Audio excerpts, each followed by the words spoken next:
या सर्वांना जय भीम करतो. आता सांगितल्याप्रमाणे कुठलाही राजकीय अजेंडा न ठेवता आजची मीटिंग कॉल करण्यात आली.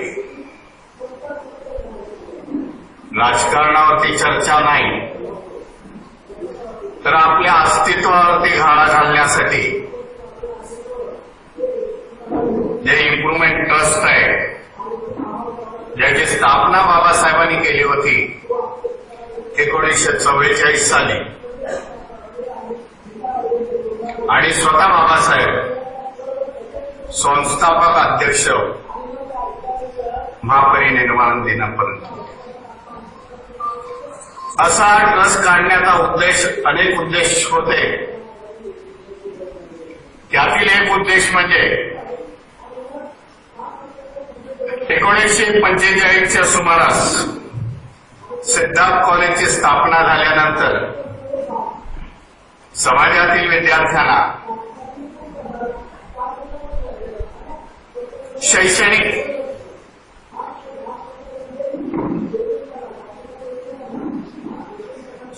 शिक्षण हे सिद्धार्थ कॉलेजमधून पदवीधर होतील, बीए बीकॉम होतील, सायन्सचे विद्यार्थी होतील, बीएससी होतील. पण बाबासाहेबांनी त्याच्या पुढे जाऊन विचार केला, जे समाजामधले विद्यार्थी आहेत, ज्यांचे शिक्षणामध्ये गती कमी आहे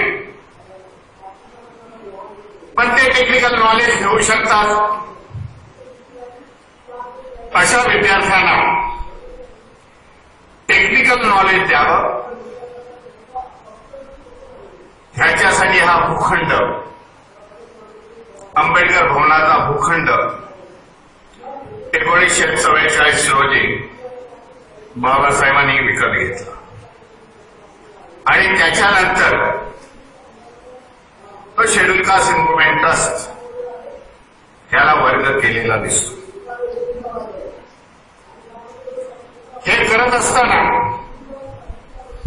जरा सविस्तर सांगतो की आपल्या सगळ्यांना 1944चा इतिहास कळेल.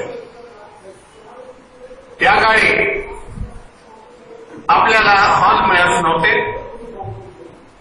आपली लग्न होत नव्हती, कुठेतरी आडोशाला लग्न व्हायची, म्हणून हॉलची कल्पना हे डॉक्टर बाबासाहेब आंबेडकर. काही लोकांना माहिती असेल, बाबासाहेबांचं लग्न देखील त्या काळी भायखळ्याच्या मच्छी मार्केटमध्ये झालं. मच्छी मार्केट सकाळचा भरतो आणि 2 वाजता संपतो. तो मच्छी मार्केट 2 वाजता साफ करून धुवून तिथे बाबासाहेबांचं लग्न झालेलं आहे. म्हणून बाबासाहेबांनी विचार केला, ह्या आंबेडकर भवनामध्ये, ह्या भूखंडामध्ये एखादा टेक्निकल कॉलेज आणि समाजासाठी हॉल असावा. आणि ती संकल्पना त्यांनी तडीस नेण्यासाठी त्यांनी इमारत फंड नावाचा एक फंड तयार केला. इमारत फंडातून काही पैसे जमले आणि तेव्हा बघितलं संपूर्ण रक्कम काही आपण अदा करू शकत नाही. त्यावेळी या भूखंडाची किंमत 34,000 आणि काही रुपये होते. तेवढे पैसे जमले नाहीत.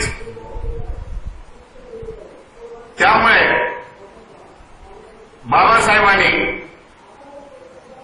हिंदू कॉलनीमधली आपली दुसरी इमारत 1944 साली विकलेली आहे.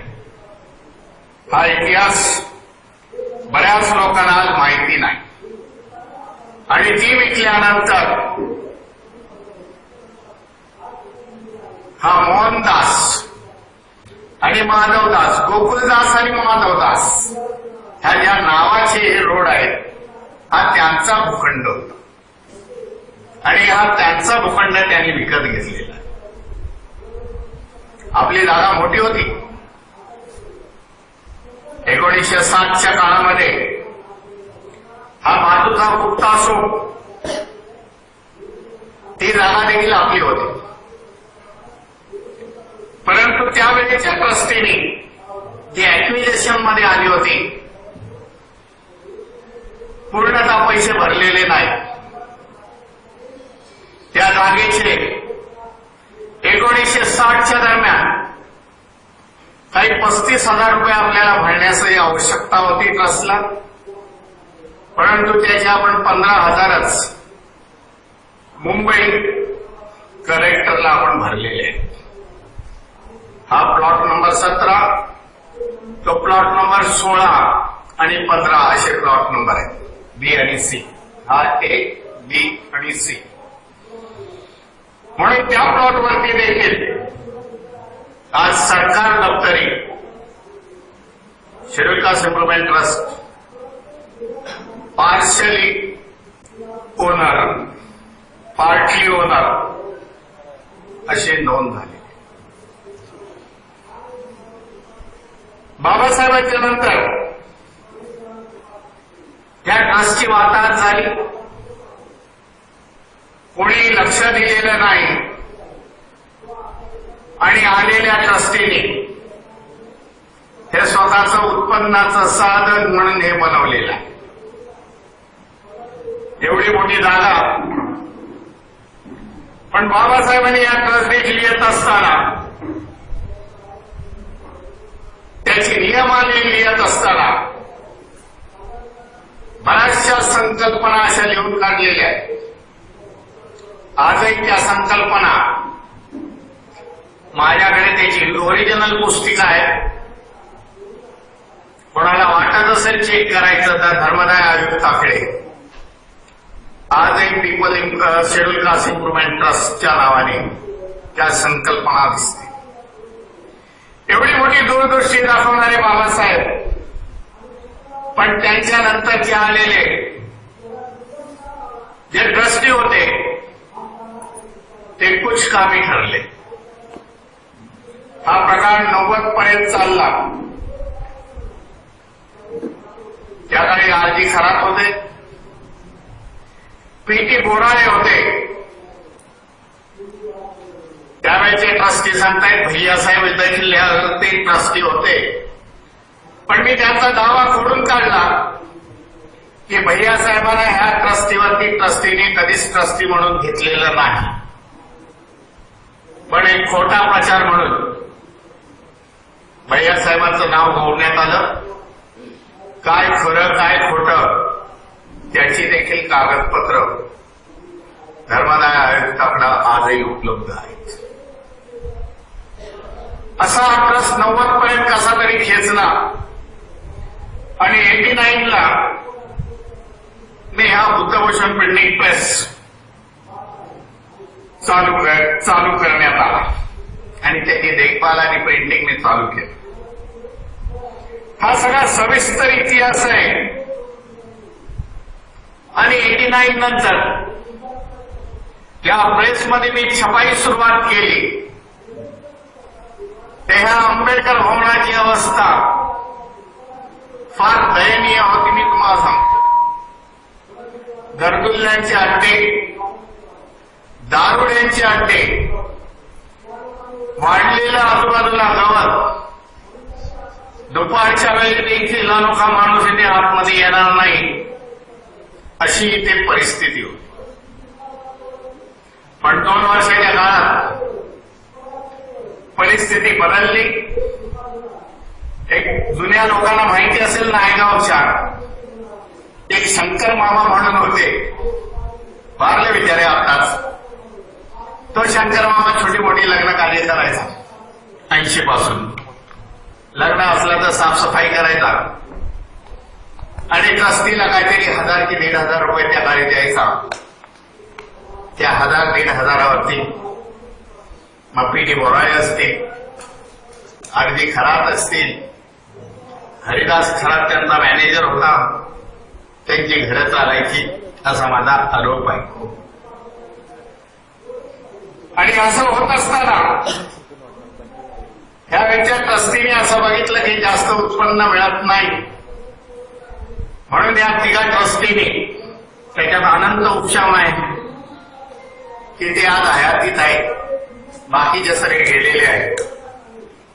ह्या अनंत उपशम आणि पीडी बोराळे आणि आर्थिक खात्याने 6 लाखाचं loan state bank of India Dadar branch हेतून काढलं आणि 6 लाखाच्या लोनचे हप्ते भरायचे या ट्रस्टीना कधी माहिती नाही. संपूर्ण इमारत, त्याच्या खालची जमीन, शेड्यूल कास्ट इम्प्रुव्हमेंट ट्रस्टचे ओरिजिनल पेपर, संपूर्ण स्टेट बँकेमध्ये 6 लाखासाठी घाण होते. ही या ट्रस्टींची अक्कल 90ला देखील बाजार भावाप्रमाणे काही करोडीची असलेली ही जमीन 6 लाखाला यांनी घाण ठेवली. 95ला नोटीस आली, 93ला नोटीस आली 3 वर्षांनी. स्टेट बँकेचे काही अधिकारी माझ्याकडे आले तिथे. स्टेट बँकेचं मी संपूर्ण काम बघत होतो. स्टेट बँकेची स्टेशनरी मी त्या काळी छापत होतो, तेव्हा त्यांनी बोलून घेतलं आणि ते अचानक माझ्याकडे आले. एकदम नोटीस घेऊन आले. मी बोललो माझा काही याच्याशी संबंध नाही, शेड्यूल कास्ट इम्प्रुव्हमेंट ट्रस्ट आलं, मी आलं. तेव्हा कळलं की यांनी 6 लाखासाठी जमीन घाण ठेवली. त्यांना थातून मातून गप्पा मारल्या. ट्रस्टीना हे सगळं कळवलं. ट्रस्टीने हात वर केले आणि मला आठवतं 1 महिन्यासाठी हे ट्रस्टी म्हणजे पीडी बोराळेपासून सगळे पळून गेले. गावाला गेले, कुठे गेले मला माहिती नाही, पण हे पळून गेले. आता काय करावं हा माझ्यासमोर मोठा पेच. बाबासाहेबांचा नातू, एवढी मोठी जमीन, आलेली जबाबदारी, मी पळून जाणारा नव्हतो.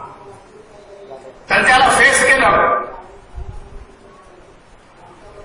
मी डायरेक्ट उठलो इकडून.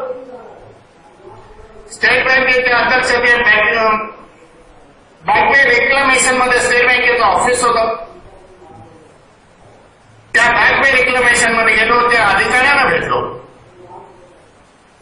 त्यांना परिस्थिती समजावून सांगितली. पेपरनुसार ही जमीन 6 लाखाला घाट पडलेली आहे हे मी जाणतो. आणि ते करत असताना त्याला संपूर्ण परिस्थिती सांगितली, त्या जमिनीची हिस्ट्री सांगितली. तेव्हा तो महाराष्ट्रीयन ऑफिसर,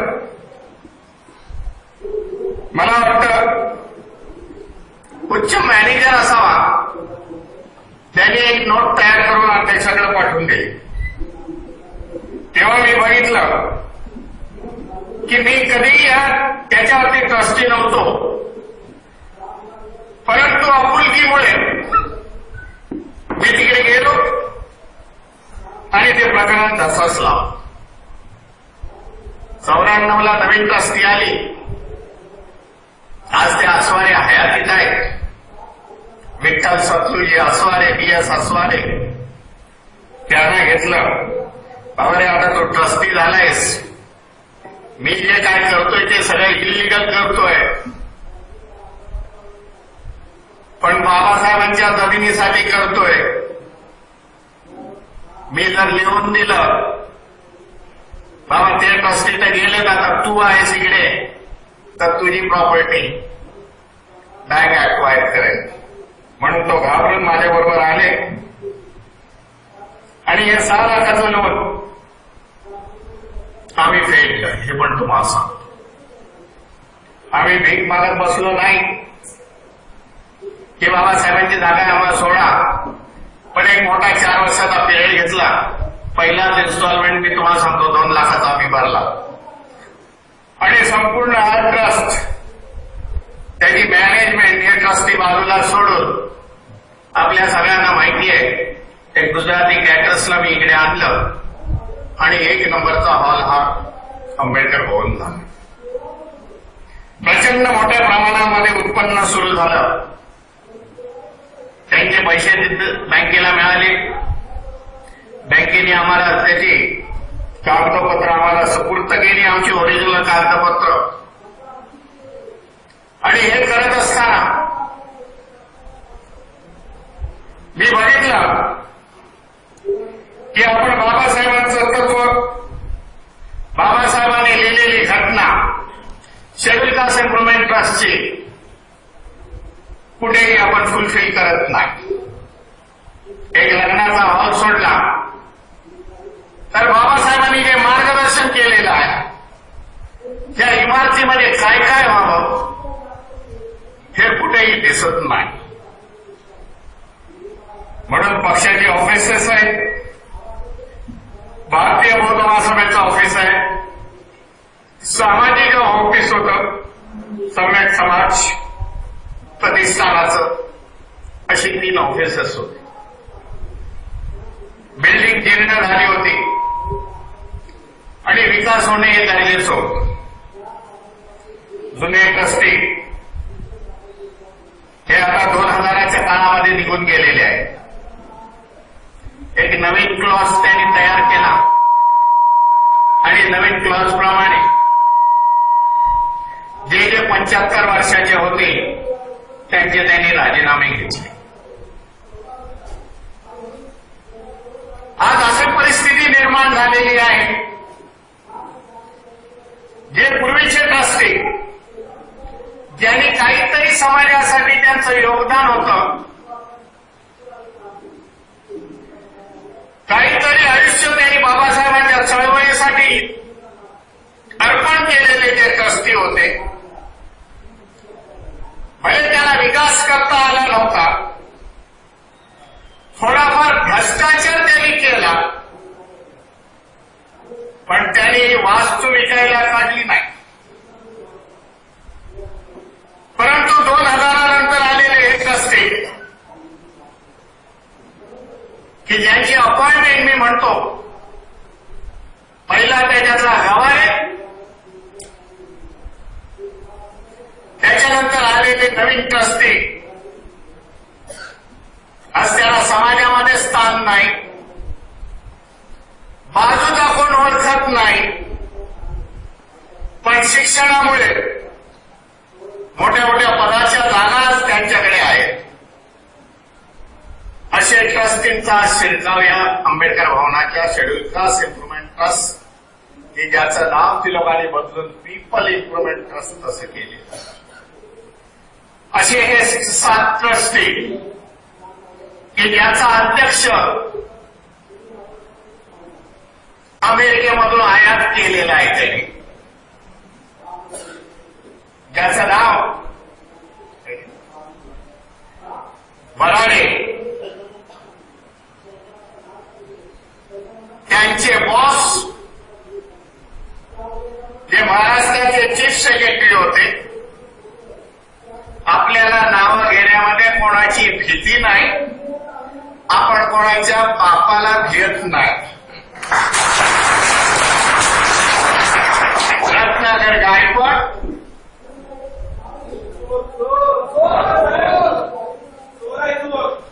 ते अध्यक्ष काही काळ होते, परंतु या आयएस अधिकाऱ्याला हे कळलं नाही मी ऑफिस ऑफ प्रॉफिट महाराष्ट्र सरकारचा आहे, त्याचा मी पगार घेतो, परंतु या ट्रस्टवरती ते अध्यक्ष झाले. त्यांची चूक मी दाखवून दिली, कधीतरी अडचणीत या म्हणून आज राजीनामा दिला. आज ते या ट्रस्टीचे कंट्रोलिंग झालेले आहे. सल्लागार म्हणून कुठलं तरी पद आहे. असे ट्रस्टी मग तो सोनारे असेल ज्यांनी ओएनजीसी मध्ये घपला केला. बांबुर्डे आहेत, त्या केम मधले एक डॉक्टर शिंदे आहेत.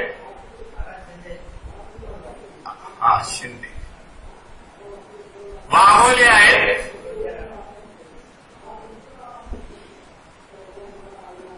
अजून एक दोन नाव आहेत की ज्यांचं काही कॉन्ट्रीब्युशन नाही आंबेडकर चळवळीमध्ये, ज्यांना काही अधिकार नाही, आजही त्यांचे चेक रिपोर्ट पास झालेले नाही. माझा सवाल त्यांना हे आहे, आज तुम्ही हा सौदा करणारे तुम्ही कोण? तुम्हाला काय अधिकार आहे? जे ऑफिसेस आज आंबेडकर भवनामध्ये आहे त्यांच्याशी विचार विनिमय केलाय काय? तुम्ही लादणारे कोण? हे बोर्ड लावणारे तुम्ही कोण आहात? हा प्रश्न विचारण्यासाठी आजची ही बैठक आहे. कोणी सोम्या गोम्या येतो, आपल्याला जर सांगत असेल तर आपण त्याला प्रश्न विचारला पाहिजे, बाबा तुझा अधिकार काय? ही प्रॉपर्टी सामायिक आहे, हे समाजाची आहे. त्या समाजाने एक रुपया दिला त्या काळी तो समाज त्या प्रॉपर्टीचा ओनर मी समजतो आणि तो समाज जो डिसिजन देईल तो आपण मान्य करू. हे सांगण्याची गरज आज कुठेतरी आलेली आहे. आपण सगळेजण जाणता दादरमध्ये, दादर परिसरामध्ये एवढा कुठलाही मोठा भूखंड नाही. हा आज करोडोचा भूखंड की ज्याच्यावरती 17 माळ्याची बिल्डिंग असते लोक बांधतायत. बांधत असताना कोण बांधणार? 17 माळ्याचं करणार काय? काय काय उपक्रम राबवणार? काही सांगायला तयार नाही. चिडीचूप, गवारे पण चिडीचूप. हा गवारे हा कल्पित एवढाच आहे की ह्या माणसाने जुन्या ट्रस्टीने हाकलून दिलं आणि नवीन ट्रस्टी भरली. प्रांतवाद म्हणून नाही, पण ज्यांचं काही कॉन्ट्रीब्युशनच नाही ते आज ट्रस्टी होऊ शकत नाही. एकदा त्यांच्याशी संवाद साधला, बोलण्याचा कुठेतरी मी प्रयत्न केला. साधी ट्रस्टी होते. मी लिखित अर्ज दिला, तुमच्याशी मला चर्चा करायची आहे. चर्चा करायला घाबरलं. मी बोललो तुम्ही 7, मी 1. चर्चा करू, कायद्यावरती बोलू, सामाजिक प्रश्नावरती बोलू, आंबेडकर भवनाच्या विकासावरती बोलू. काय माहिती आहे, काय तुम्हाला इतिहास माहिती आहे त्याच्यावरती चर्चा करू. बेटे घाबरले, फेस करू शकत नाही मला ते. पुढे हिस्ट्री भूगोल माझ्याकडे आहे, तोंडपाठ आहे. तेव्हा मी त्याला बोललो,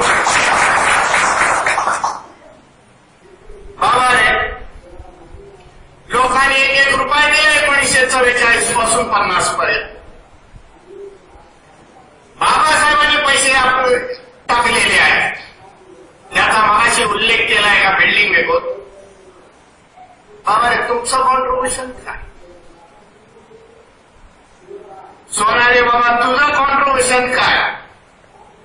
सगळ्या पदाधिकाऱ्यांना विचारलं. अचानक आतमध्ये घुसलो आणि विचारलं. आज चर्चा होऊन राहून द्या. टाळाटाळ करण्याचा प्रयत्न केला पण उत्तरं नव्हती. स्वतःचे काही पैसे टाकणार नाही ती लोक, स्वतःचं कॉन्ट्रीब्युशन नाही. MMRD मध्ये घपला करणार, 500 कोटी खाणार आणि इथून पण काय आंबेडकर भवनातून मिळतंय काय बघणार, अशाला मला कडवा विरोध असेल. शेवटपर्यंत लढेल. कायद्याच्या कसोट्यात त्याला किसून काढेल एवढं मी त्याला सांग.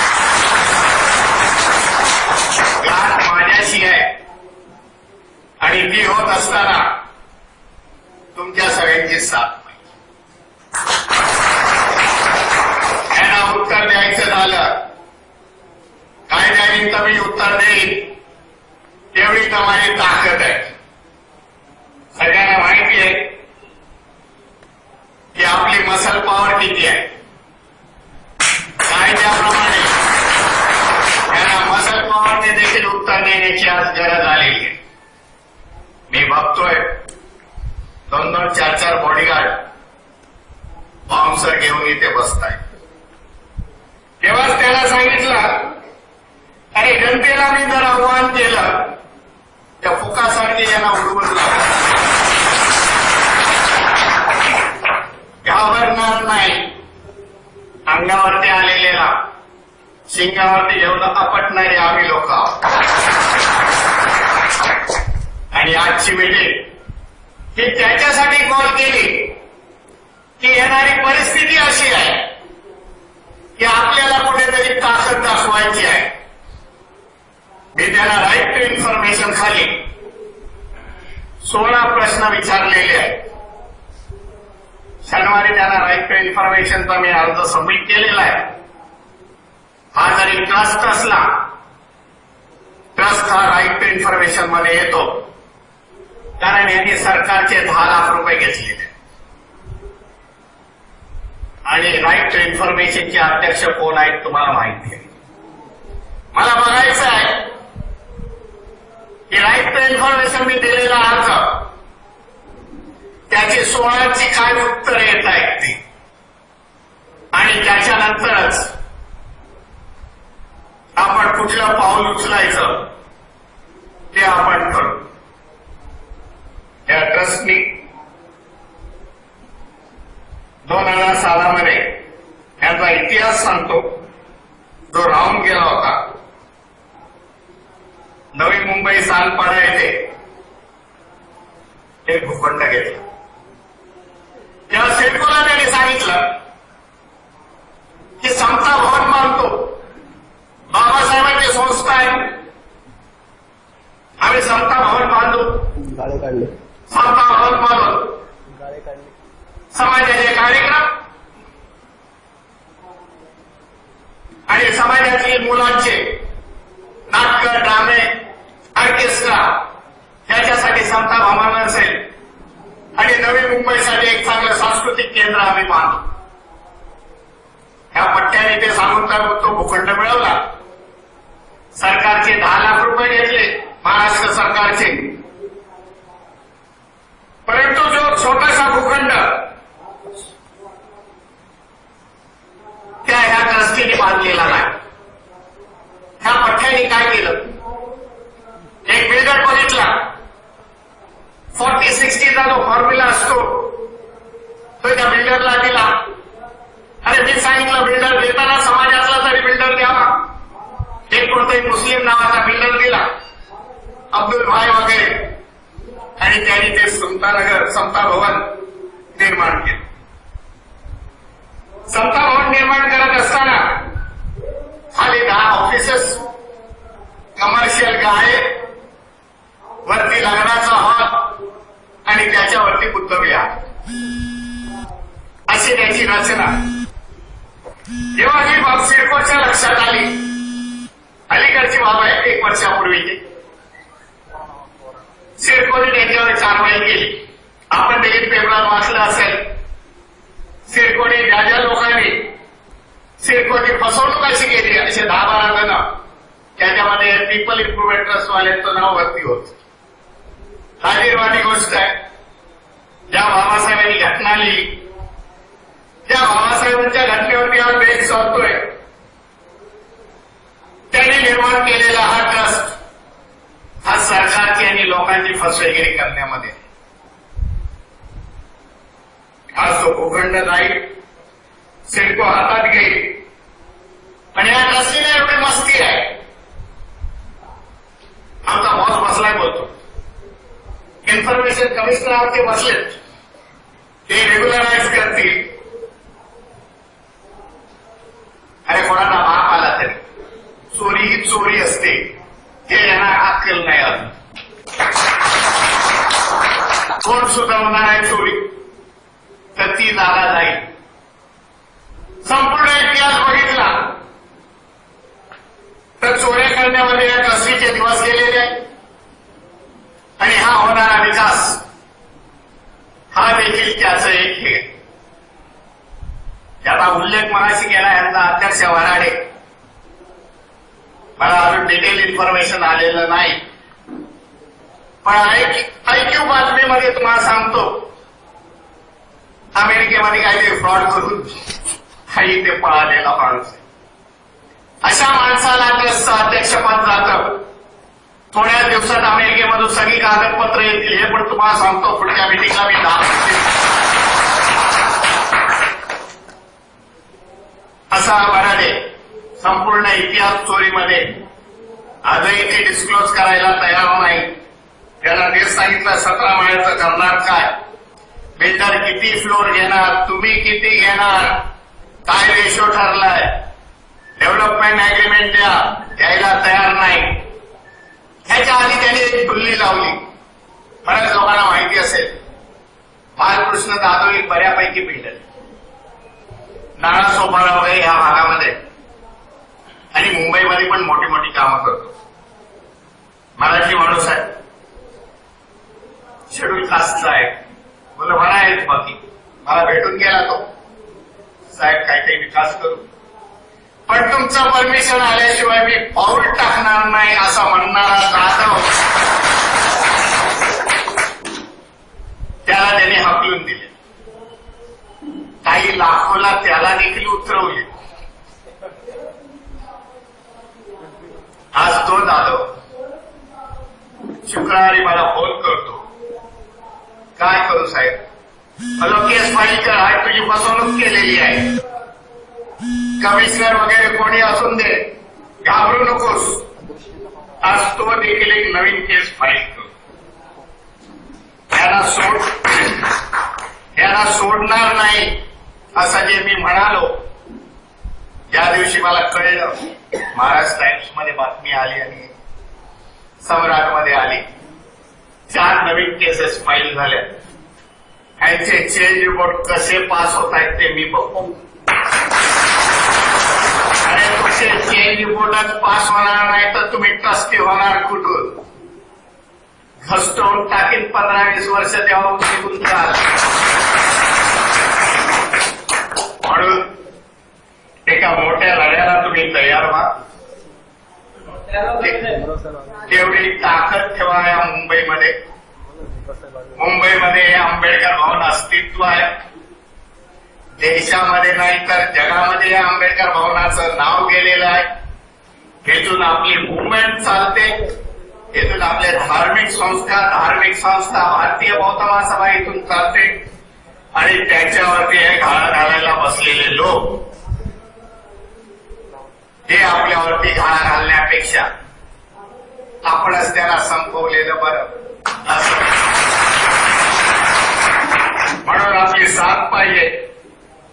पुढे एकदा मीटिंगचा कॉल करू, पण मीटिंग संपण्यापूर्वी हे जे काय फलक लावले ते आपल्या हाताने काढून टाका आणि एवढं माझे संपवतो. जय भीम.